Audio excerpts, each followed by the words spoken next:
La Pocatière marche pour la vie ce vendredi. On va essayer d'avoir plus d'informations sur qu'est-ce que c'est cette marche-là. On va discuter avec Gustave Lapointe-Gamache, qui est du comité Vertige qui organise cette marche. Il est également de l'Association générale des étudiants et étudiantes du Cégep de la Pocatière. Il s'occupe des affaires externes et de politique ainsi que des relations avec les autres cégeps. Bonjour, Monsieur Lapointe-Gamache. Bonjour, Madame Lamande. C'est un long titre. Oui, mais c'est extraordinaire. Bon, moi, je vais présenter comme ça, mais c'est intéressant. Bien, je voudrais qu'on commence en parlant de qu'est-ce que c'est le comité Vertige. OK, super. Donc, le comité Vertige, c'est le comité par les élèves d'environnementalisation du Cégep de la Pocatière. Donc, on travaille sur plusieurs projets qui ne sont pas tous d'envergure comme la marche, mais c'est souvent des projets à l'interne du Cégep. Donc, on travaille à ce que le compost soit mis en place à l'intérieur du Cégep, qu'il y a entre autres, on a une forêt nourricière qui est une toute nouvelle création là, en collaboration avec le comité d'environnementalisation par les employés du Cégep, qui est un autre, qu'on travaille ensemble, mais c'est deux comités différents. Donc, nous, on amène la vision des élèves quant à ce qui devrait être fait là, en environnement dans le Cégep, puis dans la ville de la Pocatière aussi. Là, on se donne la permission d'aller un peu plus loin au niveau de la marche. Là. Donc ça, cette fois-ci, vous avez décidé d'impliquer aussi, oui, le comité Vertige, les étudiants, mais la population également. Là. Mais dans le fond, ce qui se passe, c'est que la marche là, du comité Vertige, c'est un peu comme une coutume, une habitude maintenant à la Pocatière. Ça fait plusieurs années qu'on le fait. Mais ce qui est différent cette année, c'est qu'on a des revendications qui sont vraiment claires. Puis on a un communiqué de presse, puis on a aussi une liste de choses qu'on aimerait atteindre, une liste de travail qu'on aimerait faire avec les élus pour avancer dans le domaine de la protection de la biodiversité dans la MRC du Kamouraska. Je vous laisse nous nommer, justement. Non, mais je vous laisse nommer vos préoccupations. Super. Donc là, j'ai beaucoup de points, mais je vais commencer avec le problème, c'est pourquoi on manifeste, en fait. Donc, notre manifestation, on l'appelle la manifestation pour la vie. Avant, c'était une manifestation pour l'environnement, mais on trouvait que c'était pas assez clair, que c'était pas assez défini. Qu'est-ce que ça veut dire l'environnement? Mais il y a plein de choses qui touchent à l'éco-responsabilité, puis en fait, il y a 9 grands domaines qui sont en péril par rapport à notre survie, mais aussi par rapport à la conservation. Puis là, on cherchait un mot. Le mot qu'on a trouvé, c'est la vie sur Terre. Je trouve que ça parle beaucoup, puis ça nous touche tous, on est tous vivants. Et c'est cette vie-là sur Terre qui est attaquée par notre activité principalement, puisque ce qui en résulte, en fait, les conséquences qu'on a sur l'environnement, donc ce qui nous entoure. Mais en fait, c'est ça. Alors, qu'est-ce qui se passe au niveau de la biodiversité? Parce que c'est vraiment là-dessus qu'on veut travailler cette année. La protection des espaces de vie, autant notre espace de collaboration avec la nature, mais aussi la protection des écosystèmes qui permettent aux animaux donc de survivre. Et il y a plusieurs problèmes qui sont mis en évidence. Premièrement, au moment de la signature de Coming Montréal en 2022, le Québec était signataire et il y a un pourcentage qui a été relevé que 25% des espèces d'animaux et des plantes qui sont encore vivantes.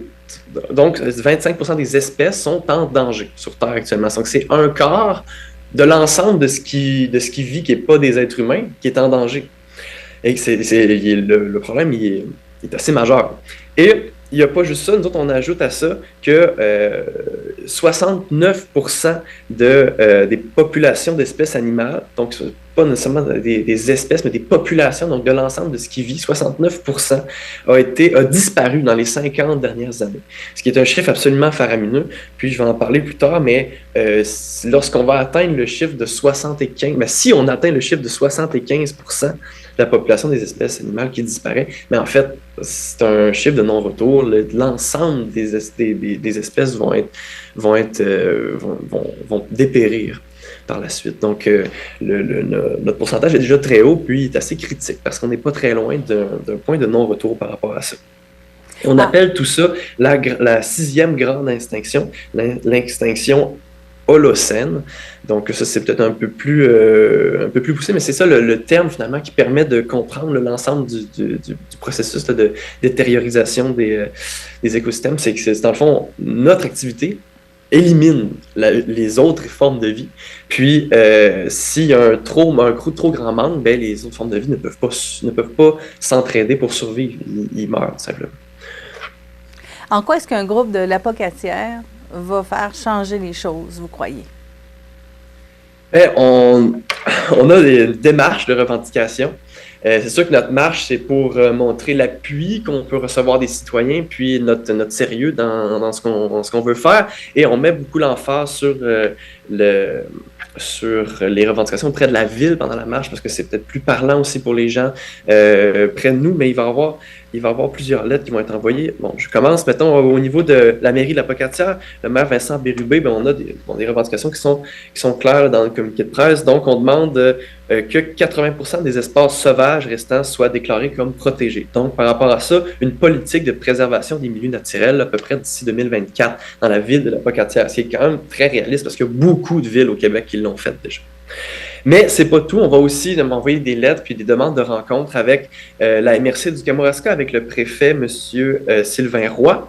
Donc, pour qu'il y ait la création de plus de certaines choses, entre autres, la mise sur pied d'un comité de consultation publique, comme le fait la MRC de Lillet, en fait. On ne demande pas quelque chose de tellement sorcier.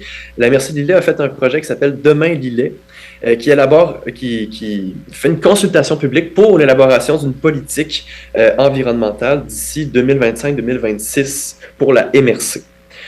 Donc ça, on pense que c'est quelque chose qui est tout à fait raisonnable de demander que la MRC de Kamouraska et son voisin fassent exactement la même chose. Par la suite, à travers ça, en fait, je pense que ça peut être le même projet, ça peut faire partie de cette consultation-là, mais qui soit émis donc une procédure pour accorder au le Cabouron du Kamouraska, donc les petites montagnes là, dans les plaines qui font entre autres le charme de notre région, puis qui sont un superbe reflet géographique là.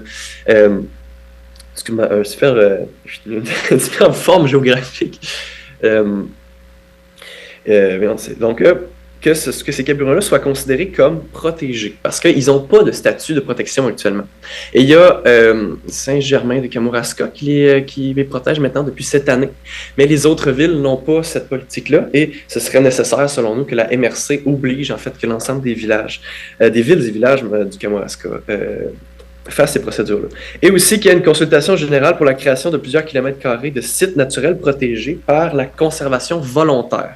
Et ça, si on veut savoir c'est quoi la conservation volontaire, on peut aller sur le site du répertoire des sites de consultation volontaire du Québec, où est-ce qu'on voit toutes ces zones vertes là, sur le site, c'est une grande carte du Québec, là.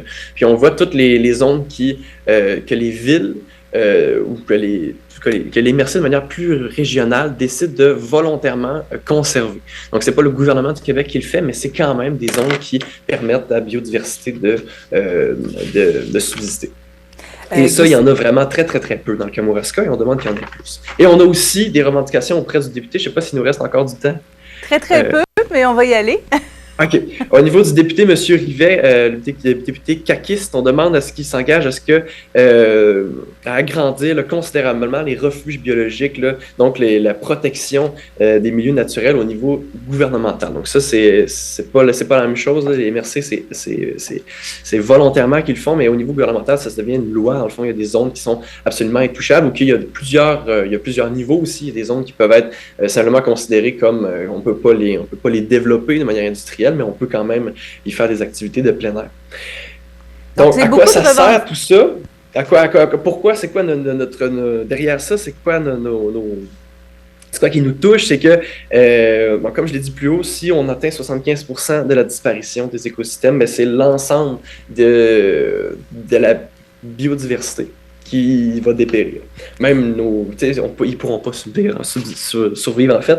Puis, comme le Québec a signé l'entente Coming Montréal qui propose qu'en 2030, il y a 30% des aires, des aires géographiques, des aires terrestres en fait, maritimes et côtiers qui soient protéger dans le monde, ben c'est à nous de faire notre part, puis de protéger notre région. Donc, une façon de faire sa part, c'est de participer à la marche qui se tient cet après-midi de 16h15 à 17h15. Donc, c'est très simple. Et vous pouvez d'ailleurs aller prendre tous les détails sur le site Facebook du Vertige. Le Vertige, donc vert comme la couleur et tige, T-I-G-E.